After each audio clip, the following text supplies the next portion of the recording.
Welcome to The Author Show, where we present new authors and books. From fiction to self-help and everything in between, you'll find it all here. To watch the TV version of our program, visit authorswebtv.com. That's authorswebtv.com. And now, let the show begin.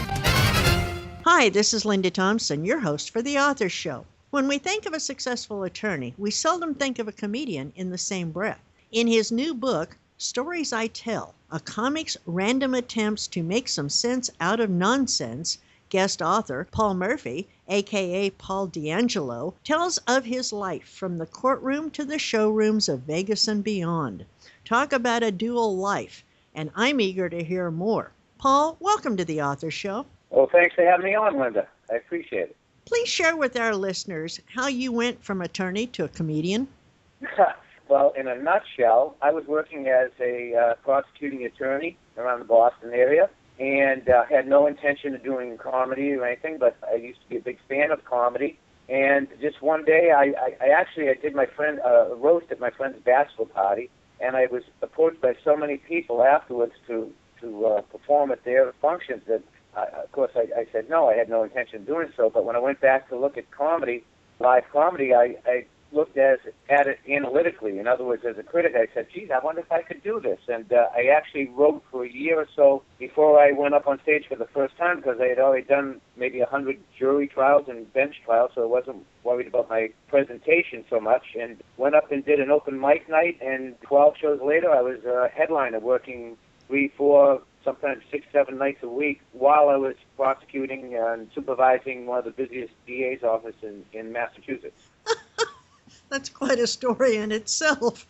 So you were working as an assistant district attorney when you began doing stand-up comedy. That just amazes me that you were able to do it together. How successful were you at doing both? I was very exhausted. I was busy. I pretty much had to hide my comedy from my family like I had a drug problem or something. They weren't real supportive, to be honest with you. My mother, actually, after I did my first show, she said, "I'm glad you got that out of your system." But I don't think it's an accomplishment to do two jobs. I think it's an accomplishment to do two jobs and do them really well. And I was a very good attorney, which made the decision to, transition into being a full-time comic that more difficult. But you know what? It was a great outlet for me. I had a lot of pressure during the day, and at night I could let it all loose and relax and get it out of my system, and it worked. Other than the fact that I was totally exhausted all the time, it was actually some of the best years of my life. Did you write your book with a specific type of reader in mind? Well, I mentor a lot of new comedians. I've been doing this almost 30 years, and I've been very successful at it, so I'll try to pass on what I know. But I tell them, you can make a conscious decision. You could target a specific audience and not care what anyone else thinks, or you could try to appeal to as many people as possible. I think I do my act for a lot of corporate shows, benefits, fundraisers, where there's a wide variation of people in the audience. Sometimes I'm doing a show for a lot of older people, for corporate shows where I have to be very clean, for young people, for a mixture.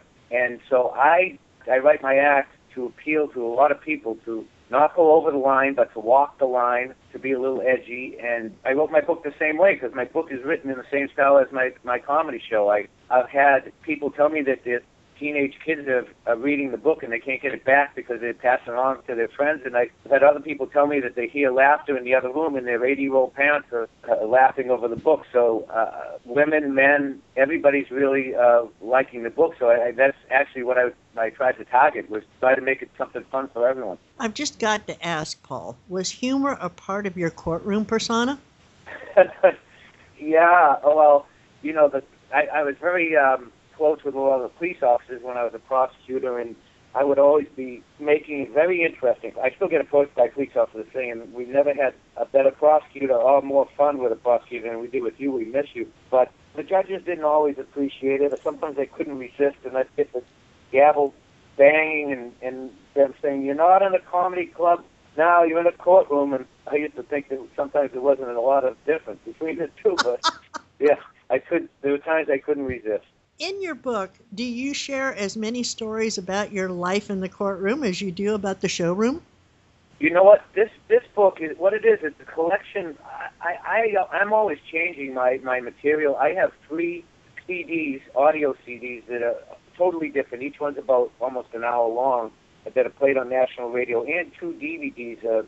Half of each are not on the CD. So I have a lot of material, but I have even a lot more material that I don't do on stage that much. It's stories maybe they don't translate well into the stage, a live performance. They're stories, are personal stories, are courtroom stories. So this book is really, it's a collection. It's very eclectic. There's stories about the courtroom. There's stories about me in law school that are funny. There's stories about me being a defense attorney, stories about being a comedian, stories about me trying to make it in L.A. It's just some stories that are just funny stories, but every single one of them, there really isn't a low point in it. They're all just very funny stories told like I do my act on stage, getting to the point, getting quick, not a lot of beating around the bush. You know, it's a quick read. Everybody tells me it's a very quick read. Is there another author that you say may have influenced your writing style? I wouldn't say specifically author, because these stories are done in the style of my show. So maybe if I was to credit someone for an influence, it would probably be someone who's a comedian, like a George Carlin, maybe, who a lot of people compare me to, because I do a lot of social commentary and I try to do intelligent humor, and some stuff just for fun, but a lot of it has a point to it. So I'd probably say the variety of comedians that influenced me before I started doing comedy. Stephen Wright in Boston was a big influence on me.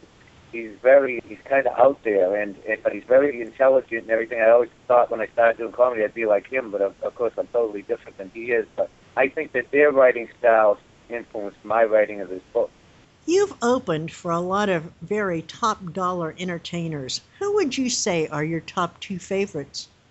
Well, you know, there's over 60 international recording stars they open up for, but I think the ones that I mentioned the most probably are the ones that I was kind of in awe of, like the late Ray Charles or Aretha Franklin, also George Carlin and Joan Rivers, who are both not with us anymore. People like that. I just think that I was very lucky to be able to meet them and be able to put them on my resume to say I opened up for them. Who is reading your book, and what kind of feedback have you had from it? If I told you the feedback I'm getting, you'd think I'm exaggerating or trying to just boost my book. But my feedback has been incredibly positive. It's getting 5-star reviews across the board. I'm getting young people who are loving it, men, women, older people. I've got this new promotion out called Who's Reading the Book, because I've run into a lot of celebrities in my comedy career. And the first one was a gentleman named Alex Rocco, who played Mo Green in The Godfather, which, me being Sicilian, is a kind of an iconic movie to me. And I had him reading the book. He loved the book, and I have a picture of him. Just today I posted something with Sid Hashin, who is the drummer for the band Boston, who sold over 31 million albums, and that's been a good promotion for reading the book. So I'm really thrilled with the feedback, and I really want to get it out to as many people as possible who might not be familiar with my comedy act. What inspired you to write the stories I tell? You know, just that I had so much unused material that I felt was being wasted. I wanted to share with people. I had all these stories that I couldn't fit into my act, or weren't maybe the type of thing that I was going to do live. Every one of these stories had been told in courtroom, in an interview, in my one-man show that I had for a while. As a matter of fact, I'm going to be starting up a blog, and the stories in the blog will probably be the compilation that will be my second book. If not my book, when I lived in L.A., and I wrote a series of diaries called L.A. Miserable, which gives you an idea how much I love living in L.A. But some people have read those and say, you got to turn these into a book, because it's just so funny, because it's a day-to-day chronology of me trying to make it in Hollywood and the frustration that I experienced. Where can we learn more about you, your work, and most of all, where can we purchase Stories I Tell, a comic's random attempts to make some sense out of nonsense? Well, you can get the book at Amazon.com, and if you love it, please leave a review. You can also get it through my website, which is pdangelo.com, PDANGELO.com. You can purchase that, my CDs, my DVDs as well. I've got a new website that's totally being revised. It's going to be up and going within the next month or so. But my website that's on there now is done the job for me for a long time. Those are the best. I sell a lot of them. I sell a lot of books right after my shows. The people see my show and they want to buy. I'm just surprised at the success of selling my books right after I perform. Do you do performances all over the country?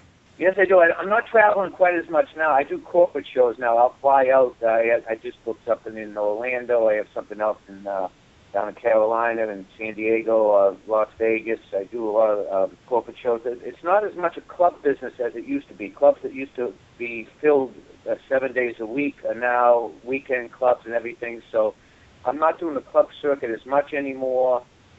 Traveling's a pain in the neck now. It used to be fun, but I'm around, and in conjunction with promoting the book, I'll probably be doing a lot more traveling again soon and coming to different parts of the country. Paul, in the minute we have left, please tell our listeners one thing about Stories I Tell that will encourage them to read it.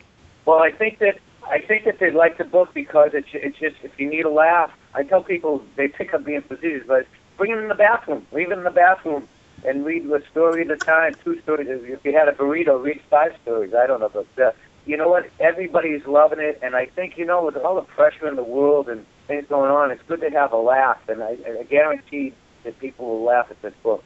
Paul D'Angelo, it's been a real pleasure having you on the show today. I have a feeling we could talk for the entire day, and I'd still not hear all of your stories. I wish you the very best in all of your endeavors, and I hope you'll come back when you release your second book. Well, thanks for having me on, Linda. I really appreciate it. I enjoyed talking to you, and I hope this will help me to sell some of my books, and people will be aware of it. As Paul said in his submission package, Stories I Tell is a diverse selection of original material that takes normal everyday experiences and spins them into hilarious yarns. It's a fun, easy read with a unique observation and down-to-earth stop-and-think humor. Now, I can't wait to read the book. This is Linda Thompson, concluding another edition of The Author Show. Please share this interview with your family and friends so that they too may have the opportunity to discover our guest and his work. And why not spread the word on social media as well?